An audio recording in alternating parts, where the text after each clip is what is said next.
Hi everyone, it's Jay Egersdorff here, previewing game week 6 of the Fantasy Premier League. Going to take the usual format with these videos. I'm going to chat about how I did in game week 5, going to move on to talking about game week 6. Got quite a bit of stuff to get through on the Salah debate. What a big lengthy debate this is for FPL managers. Going to talk about Leftfield players to watch, Doughnut of the week and captaincy options for game week 6. So game week 5, I was kind of happy with. I'd had two pretty poor weeks in game weeks 3 and 4 when I'd not hit 50.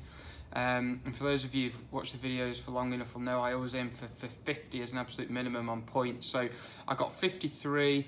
I carried 2 of the transfers, so I didn't make a change. I've got 2 transfers for game week 6. That puts me just outside the top 700,000. So further out than where I'd want to be, but I still think that's a platform that I can build upon and hopefully move forward in the coming weeks. A bit disappointed by a number of players. I mean, the main one obviously being Salah. Alonso, of course, was a bit of a letdown, and Mendy didn't play, but luckily I had Ryan Bennett, who came in off the bench. Once again, I missed out on Wan-Bissaka's 9 points. He was sub number 3 actually, so no wonder I missed out on him. So game week 6 then, and I think there's something absolutely glaring us in the face that'll be on the front of everybody's minds, and that is this debate about whether to keep or to sell Mo Salah. So this is one that I've been turning round in my mind a hell of a lot. The main challenge for me is that I don't have Hazard in my team, which on reflection from a wild card in game week 4 looks like a bit of an idiot move really, to not have him in. But hey, that's how the game goes. Sometimes you don't always get it right. Salah hasn't delivered, Hazard has. It looks pretty fair for me to say now that I think Hazard is a must-have. No Champions League, a Europa group that is very, very favourable. He's rested actually from this week's Europa game. He's on form. He takes the penalties. His stats are up on last season in terms of things like shots and dribbles and touches and all that stuff in this new system that Sarri's implemented. So I'm pretty confident to say he's a must-have. He went up again last night by 0.1, so I'm talking to you now, it's Thursday morning. He went up again last night, and there's every chance, I reckon, he could go up again. Who knows? He's that popular. I think it's also fair to say Aguero, I think, is a must-have. Playing in an attacking Man City team. If you watched Man City last night, Jay Egersdorff got the best part of an hour and didn't really make an impact. So I think Aguero is the go-to man, assuming that he's fit. And I think we can't debate, and again, those of you who watched the Liverpool game on Tuesday against PSG, Salah, he's not on the form that he was on last year. He's not demonstrating that ability. He's actually, I think it's unfair to say that he's not on form, because he is returning some points in matches and he is looking dangerous. But if you look at his stats over the years, he was coming out when he played for Roma around, I don't know, maybe 15-20 goals a season out of a 30 to 35 games. So still a pretty good return, but nowhere near what he was hitting last year, which is pretty much a goal a game, almost, if you looked at the stats. So I think he's probably showing the form right now of one of our 10 million midfielders. So Hazard, De Bruyne, I know he's not fit, but Hazard, Sterling, those sorts of players, I think he's in line with them. And also to notice as well, that was reflected in his price last year. So the max price that he got to was 10.6. So even if you didn't have him the whole way through and you bought him in right at the end, the most you'd have ever paid for him, for a guy that was scoring pretty much every game, was 10.6. So it's a quite simple test for me, and that you've got to ask yourself, is he justifying his price and his value? So to give you an example, in my team, like I've said, I need Hazard. So it would basically mean my team would look like something along the lines of Salah, Ruben Neves, and then I'd have to play one of Wan-Bissaka, or I'd probably get like a Matt Doherty or a sub-4. I'd have to get a sub-4.5 midfielder basically. So we're talking Salah and then a cheap midfielder and a cheap defender, versus if I was to lose him, and this is assuming I took Hazard in either of these scenarios. So in both scenarios, I'd have Hazard. Option B is to lose Salah. That would give me Mane, Walcott, and Robertson. Well, that gives me options because Walcott could become Maddison, Walcott could become Richarlison. Robertson, of course, I could downgrade to put some more money into the Walcott if I wanted, say, Pogba or somebody like that. So, bottom line is, it's spreading the almost spreading the risk, if you like, of not having him into having some stronger players in other areas. In example one, your team is pretty reliant on Salah getting some points. If Salah, like he did on Saturday, plays in the lunchtime kickoff, doesn't return any points, your weekend's almost in tatters a little bit because you're reliant on such a small pool of strong players to deliver points that I think it does make it quite tricky.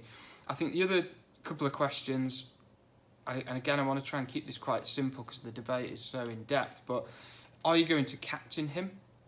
So last season, for those of you who followed me, and I still think it's for logical reasons, took out Harry Kane around Christmas time, and it's an infamous story. I called it the Kane exit strategy, and I tried to redistribute the funds into other players, and it really hit me because he got back-to-back hat-tricks against Southampton and Burnley, or the other way around, Burnley and Southampton.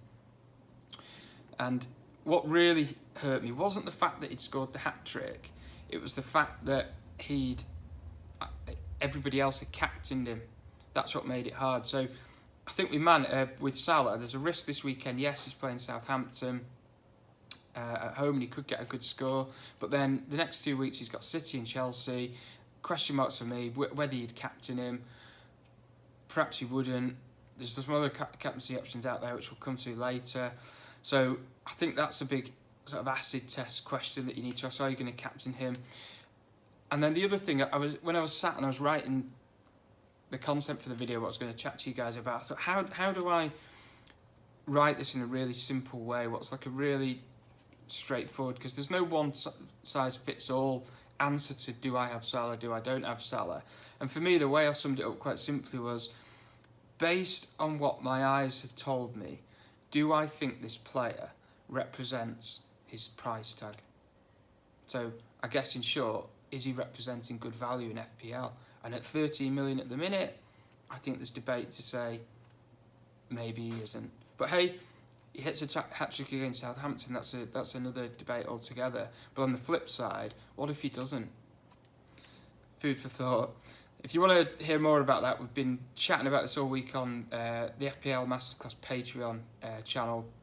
I'm going to do some more stuff about this in a bit more detail. If you're interested in it, I'll stick the link on the bottom, and it'd be great to have you on board.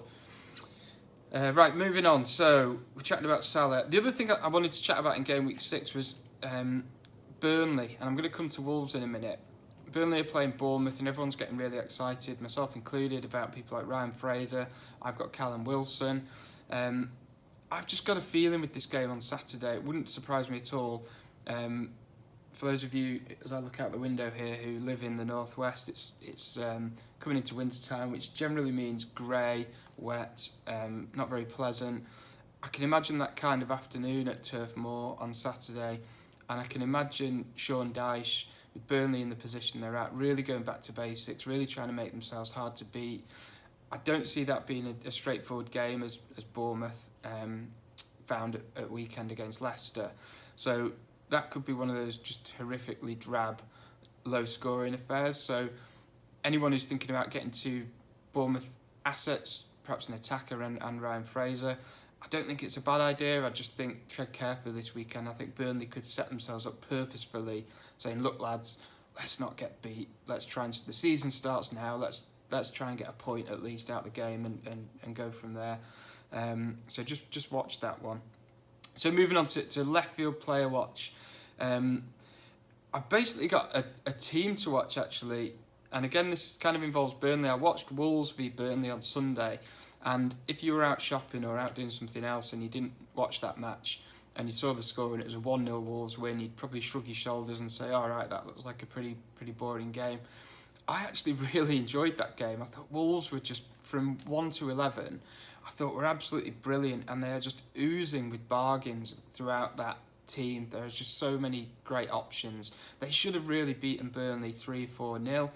And just as interesting was at the other end, in that I know Burnley aren't the greatest attacking force in the world, but they literally, it was maybe like they had me playing up front. They just were very toothless. Patricio, I think, made perhaps one save, and it was a fairly routine save. They never really looked like scoring. Classic phrase, that it could have played all day and not scored, I think, whereas Wolves should have been well out of sight. They've got depth in their squad. They've got people like Traore to bring on. So when we're talking about player watch, I'm talking 1 to 11 here. Patricio, if you need a goalie. Doughnut looks fantastic at left back, right back. Johnny looks fantastic at left back. 2 attacking options, Doughnut in particular. Bennett and Bolly were brilliant. Bolly got 3 bonus, I believe, or he didn't. He got 2. Well deserved. Played really, really well. Like I say, Traore off the bench. I thought Jota looked good. I thought Costa looked good. I thought Jimenez looked good. Is it Bolatelli? The guy came on, maybe not so good. He missed a few chances, but some brilliant options in there. Ironically, I had Neves in that game, and what a player he is, what a footballer, but is he lending himself to FPL? I don't know. I was under the impression he took things like corners and stuff, but Moutinho was taking some of those. I don't know if he gets penalties.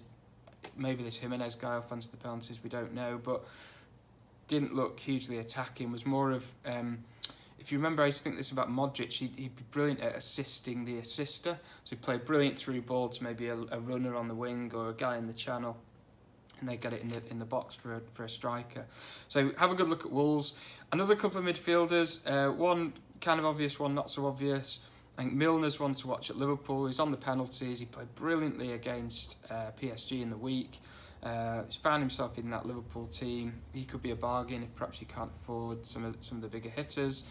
And then the other player I think could be a bargain. He's holding down pretty much 90 minutes every week. He's got a few assists. I thought he looked pretty lively on Monday night. And they've got some good fixtures, maybe not in the next couple of weeks, but moving forward. And that's Anthony Knockaert at Brighton. It's available at 5.5. He was taking the set pieces. I know Gross wasn't playing on Monday. I'd stick him on your Leftfield watch list and have a look at him. So that's the Leftfield watch list, guys. And then the FPL Doughnut of the week. I mean, Mkhitaryan took the title last week, and it's pretty hard to wrestle it off him. Another poor 1 point return for a 7+ million midfielder. Luckily, I'd stuck him on my bench, so he needs to go. So he's sort of still hanging around. Another couple of guys, obviously we need to mention Wes Morgan. He got sent off, but not many people have him. So I think Harry Maguire returning a -1. He's over £5 million. They let him 4 goals to Bournemouth. And I think we also need to mention within that Eddie Howe and Ryan Fraser's mystery hamstring injury. I know how many people were put off bringing in Fraser as a result of that news, and then mysteriously not only plays, but he gets certainly over 15 points, maybe close to 20 points. So I think we're going to give it to Harry Maguire with an honourable mention to Morgan, Howe and Mkhitaryan. And then finally, captain options. So this sort of builds on that Salah debate that is raging on. So really interesting that Hazard has been given a rest this week. Salah, of course, played the best part of 90 minutes for Liverpool. Interesting as well, last night Aguero got a rest, so he only played 30 minutes at the end, and I thought he looked sharp. I would back Man City to bounce back against Cardiff. I think we all agree that they would probably win that match anyway, but I think they were disappointing on Wednesday night. They really missed Mendy, they missed that width, and I think hopefully, I don't know if there's been any news about him as yet, but assuming he'll be back for that game, that will help them. But I do like that Hazard kind of feels good to me. He's on form, taking penalties, playing West Ham. All right, West Ham got a win, but they're not great at home, are they? It's not a great place there. I know it's a London derby. Hazard gets more points than Aguero if he scores. He gets the benefit of the extra point for the bonus. I think on paper you'd want to go with Liverpool, but for me, I think with putting Salah as captain, it's kind of like, am I confident? Is it out of hope or is it out of expectation? And I think at the minute, it feels a bit bit like it's out of hope to me. I don't think we're expecting Salah to get loads of points. We think he should because he's having loads of shots, and people are telling me they're looking at the stats and heat maps and things, and he's doing quite well. And yes, he is the top scorer, but at the same time, he really isn't in great form, I don't think. Whereas Hazard is, he's got the benefit of the rest. Salah played in a pretty much full match, like I said, on Tuesday. So will that impact his minutes? Who knows? I did think Sakiri looked good and fit and energetic when he came on. So we'll see. I think it's hard to give you a definitive answer on that one, but I think if you want to play really safe and risk maybe missing out on Salah magically finding his form again against Southampton, Hazard's still not a bad option.